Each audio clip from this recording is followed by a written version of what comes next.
Assalomu alaykum azizlar.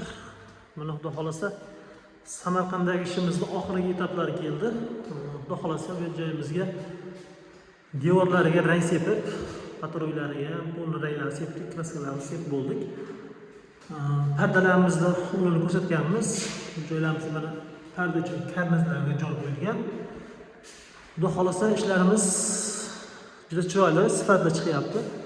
O'zimizga yoqyapti. Sizlar ham bitta ko'rib baho berasizlar. Mana ishlarimiz, patologimiz umumiy hisob полностью oppoq bo'lgan. Patolog gipsokarton bo'lganda bular tomonlarimizga gipsovoy tega yopishtirganmiz. Xullas, hozir sizlarga kraskani qanaqa apparatda sepsa bo'ladi deganiga mana hozir biz apparatimiz bunaqa Xitoy apparat. Buni original bo'lishi shart emas, original qimmat. Agar sizda hozircha yangi bo'lgan bo'lsangiz, mana shunaqa apparatni olib foydalansangiz bo'laveradi. Agar buni sepishda qiynalchilik bo'ladigan bo'lsa, apparatni uchidagi saplosi deydi. Shu hozir saplosini ko'rsatamiz.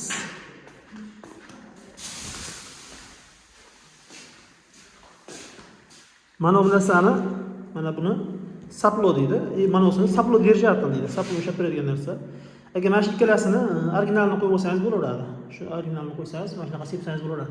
Buni sepishda mana ko'rib turganlaringdek hozir полностью patologga sepilyapti hozir. Patologga sepilayotgan joyda devorlari полностью salafan bilan upagovka qilinadi mana bunaqa qilib mana. Salafan bilan upagovka qilib olganmiz devorlarni общий. Chunki nimaga deganda bu patologga sepilganda devorga uchadi, devorga yopishadi. Devorimiz shagrin bo'lib juda xunuk holatga cho'tir bo'lib qoladi xullas. Silliq devoringiz cho'tir bo'lib qoladi. Buni hozir polimer shpagolovkada 5 tuli 6 tuli o'tilgan, shuning uchun devorimiz silliq chiqqan. Shuning uchun o'rab olganmiz hozir. Mana shunaqa apparatda mana buni sepishdan oldin rangni tayyorlab olganingizdan keyin yana bitta sekreti bu. Mana bu narsada suzganmiz. Bu narsa nima deganingizga, bu kapron paypoq bo'ladi. Ayollarda oddiy kapron paypoq. Bu dokadan ham o'ta mayda bo'ladi. Shuning uchun shunda suzilsa, ana saplomiz tiqilib qolavermaydi. Bunga saplomiz ozgina narsaga ham tiqiladi. Shuning uchun shunga ehtiyot bo'lish kerak. Mana bu xonamiz ham bitdi, xudo xolasa. Saplomiz svet o'chiramiz. Svet o'chirdik. Mana hozir bu yerda o'sha salafanlar yechishyapmiz. Полностью salafanlar yechib tozalayapmiz. Derazalarni ham полностью upagovka qilganmiz. Derazalarni salafanlarni oldik. Endi xudo xolasa rangimizni yaxshi qilib olgandan keyin derazalarni bitta yuvib tozalab, chiroyli qilamiz. Keyingi ishlarimiz pol bilan bo'ladi. Polda bo'ladi. Ishlarimizni bitta ko'rishlaringiz mumkin.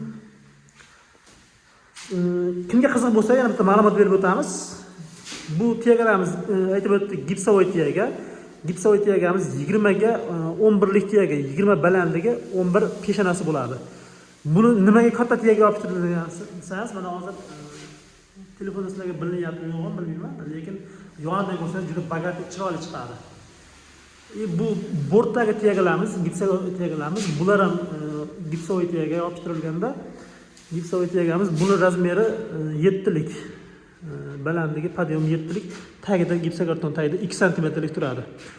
Nima uchun gipsovoy tega yopishtiryapsizlar deganga, gipsovoy tega rangni chiroyli oladi o'ziga.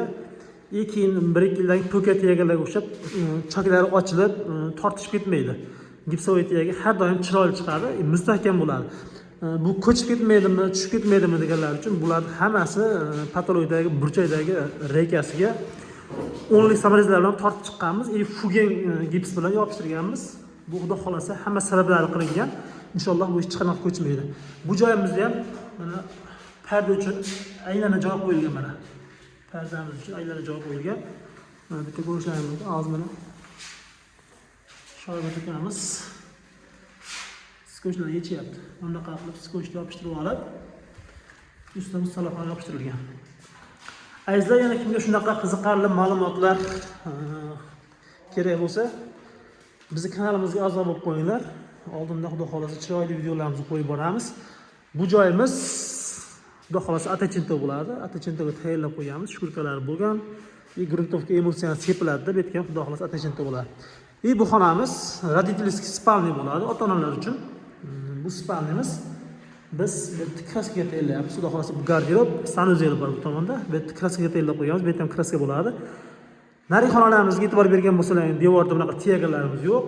Mayda lepkalarimiz bu xonamizda родительский spalni chiroyliroq chiqsin deb mana shunaqa tiagalar yopishtirganmiz.